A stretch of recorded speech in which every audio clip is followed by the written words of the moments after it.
السلام عليكم ورحمة الله وبركاته. حبيت اشارك معاكم الفكرة دي.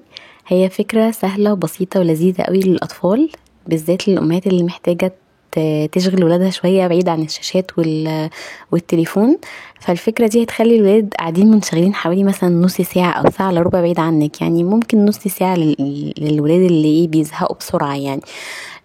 الفكرة عبارة عن ان انتي هتجيبي اكياس اللي هي بتاعة التلاجة ديت وهتمليها مية وتحطي جواها حيوانات او ألعاب بتاعتهم، وهتسيبيها في التلاجة ممكن يوم لحد ما تتجمد خالص. انتي ممكن تعملي قالبين يعني كيسين بالشكل دوت لو عندك كذا طفل، وهتحطيها في الفريزر هتتجمد خالص، وتاني يوم هتطلعيها مثلا تحطيهم في البلكونة في كروانة او في اي طبق بلاستيك، هتخلي الولاد يحاولوا ان هم ينقذوا الالعاب بتاعتهم من جوه التلج.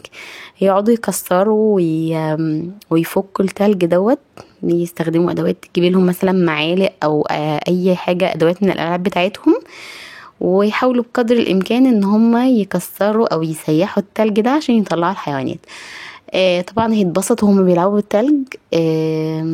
بتنمي عندهم برضو اللي هو الذكاء الحسي يعني بتاعهم، وهيبقوا متحمسين جدا للفكرة.